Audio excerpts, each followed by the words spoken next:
Hi John, hey Jaguars. This is So Be It, and we are in Chapter 10. This is Part 2 of Chapter 10 and the beginning of Chapter 11. So we've just found out that Heidi has been found out by Alice about all her stories about having Shirley Temple come to their house. "Oh," I said, or tried to anyway. My lips could only manage to form around the sad roundness of the word. No sound actually came out. Now I understood. She'd known all along I was lying about the dancing and singing and baking and everything. She'd listened to me and kept going, just the way I did with Xander, nodding and ahhing and egging me on, all the while knowing I was making it up. Why had she done that? Why hadn't she told me she knew I was lying? Maybe for the same reason I didn't tell Xander. She was more interested in trying to figure out for herself what lay underneath the lies. But I wasn't like Xander. I wasn't lying because the truth was too hard to admit. I wasn't lying. I wasn't hiding the truth. If that's what she wanted, I would just give it to her. "I don't have a birthday," I said, "and my mom's got a bum brain, and I'm not sure if I have a Grammy or not." She didn't say anything. "Bernie says it's like Mama and I dropped from the sky," I told her. Alice nodded and brushed a cat hair from her skirt, but she didn't ask me to explain. She was an October Walensky. She had a grandmother who shared her name and told her secrets and loved her best of all. She didn't need to know the truth about me. She didn't even want to.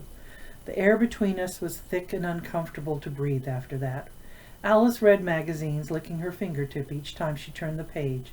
The kittens cried, but she didn't offer to let me hold them. And when we finally reached Salt Lake City, Alice tucked the magazines back in her bag, put on lipstick, and combed her hair.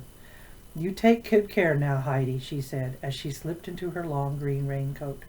When she'd come and sat down next to me in the Reno bus station wearing that coat, I'd felt as though I had been found. But as she stepped off the bus and I heard the kittens mewing and Alice clicking her tongue to comfort them, I was sure I had never felt more lost in my life. Chapter 11, it's called Good. I called Bernie from a phone inside the Salt Lake City station. She was drinking her morning cup of coffee. "I'm sorry I didn't call you last night, Bernie. I slept through Lovelock," I told her.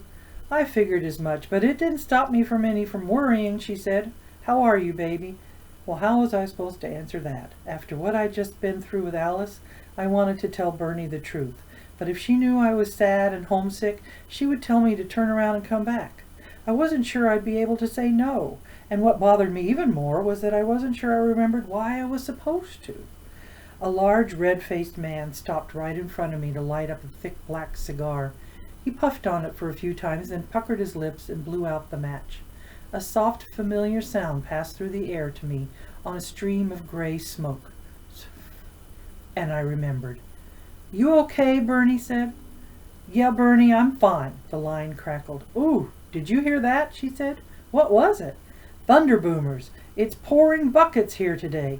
You know how your mama feels about rain. She's been hiding under the covers since it started." More crackle, and then the line hissed and cleared. "Are you still there, Bernie? Bernie?" "Calm down, baby. I'm right here," she said, "and I'm putting a red pushpin right smack dab in Salt Lake City, so I know exactly where you are. The way I always—" The line crackled again, hissed, and this time when it cleared, she wasn't there anymore. "Bernie? Bernie!" I shouted into the phone. I stood there for a while with the phone pressed tight against my ear, but she didn't come back. There wasn't time to call her again, and as it was, I had to run to make it back to the bus in time. Luckily, the driver wasn't paying attention, or maybe he just didn't care that Alice wasn't with me anymore. I found a new seat and sat by myself, sleeping on and off, until we got to our next stop, Rock Springs, Wyoming. We switched drivers there, but not buses. So even though I desperately wanted to hear Bernie's voice, I decided I had to play it safe and stay on the bus. I didn't know if the new driver would have the same feeling about me traveling alone, and I just didn't feel up to facing having to find someone new to get me back on. I ate the second ham sandwich, taking tiny bites to make it last as long as possible. Then I did the same thing with the last package of devil dogs. The conversation with Alice played over and over in my head. I wished I had a mental switch to turn it off. I kept trying to convince myself it didn't matter what she thought of me, since we'd never in a million years cross paths again. couldn't help but wonder, though, if she was standing around with a bunch of other Alices at that very moment, laughing about the silly kid on the bus who'd told her that Shirley Temple had tap danced in her kitchen. It was humiliating to think about, but it wasn't what was really bothering me. What bothered me was not knowing why I'd done it. A lie is the opposite of the truth. Truth is good and lies are bad. Black and white. Simple. Still, I'd lied to Alice for no good reason, and I haven't even felt bad about it until I'd gotten caught. What did that say about me? I got out my notebook and started a new list. Things I know about lying. Lying is bad. Lying is wrong. Sometimes people lie because the truth is too hard to admit. Sometimes it's easy to do. Sometimes, if you're not careful, you start to believe your own lies. Sometimes it makes you feel guilty. Sometimes it doesn't. People don't always tell you when they know you're lying. By the time we reached our next stop, Cheyenne, I was sick. My stomach had gone from hollow to hurting, and I was worried that I might need to throw up. Bernie always brought me a bowl and held my forehead for me when I threw up. And afterward she gave me a stick of double mint gum to get rid of the taste.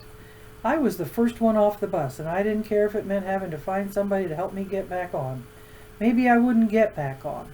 Maybe I'd call Bernie and tell her I was sick and she would make me come home, make me give up. And maybe I would go home to Mama and Bernie. I found a phone booth and dialed the number, but instead of an operator, I got a recording saying that they were unable to complete the call at that time.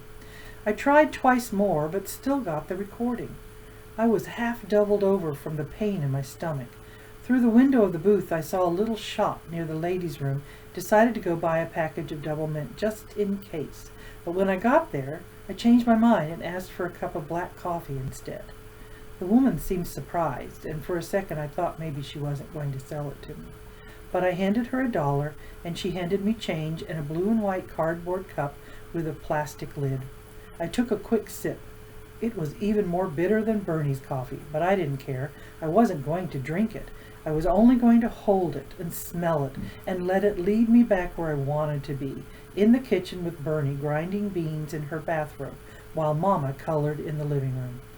The phone booths in Cheyenne were the nice kind with little seats and a light that went on when you pulled the glass door shut. I found an empty one, went in and closed the door. The familiar smell of coffee quickly filled the small space, making it almost cozy, and I began to feel a little better. I set the cup of coffee on the metal shelf beneath the phone and dialed Bernie's number once more. This time an operator came on the line. "Collect call from Heidi," I said, relieved to hear a human voice. "Sorry, hon, they got weather out there and the lines are down," she told me. "Down? For how long?" I asked. "Hard to say. Couple of hours, couple of days, depends on what the problem is." Couple of days? If I got back on the bus in a couple of days, I would be in Liberty. "Can you try again, please?" I asked. "It's important." "Sure can, but it's not going to change anything. Like I said, the lines are down, and down is down." I tried Bernie unsuccessfully several more times, until finally I heard them make the announcement for my bus. The coffee had grown cold in the cup, and the smell was working a darker kind of magic now. Panic had set in, and I felt sicker even than before. Bernie's voice was the only thing I knew that could possibly fill the hollow space that had finally taken over and was about to turn me inside out. I hung up the phone with shaky hands and slid open the glass door. "Soof," it whispered as it folded back on itself to let me through. I clamped my hands over my ears. I didn't want to hear it, not now. I didn't want to be reminded. I didn't want anything except to get to a trash can. I was going to be sick. The overhead light had clicked off when I opened the door, and I stood in the shadows, shivering as a powerful wave of nausea washed over me. I could see the trash can only a few feet away, but I couldn't seem to move. I closed my eyes and tried to make myself step out of the booth, but I was frozen in place. Then a faraway voice came to me. At first I thought it was Bernie's, a talking memory in my head. Then I realized it was my own voice I was hearing. I was talking out loud to myself, the sound distorted and echoey because my hands were still covering my ears. Round the block, up, down, curl the tail, onto the next. Round the block, up, down, curl the tail, onto the next. I stumbled out of the booth and made a mad dash for the trash can, reaching it just in the nick of time. 3 times I retched and gagged into the big blue metal can, and when at last it was finally over, I opened my eyes and blinked, and there was Georgia Sweet. "Doublemint?" she asked, holding out the pack to me. We'll stop there, and we'll have to read part 2 of chapter 11 in the next episode.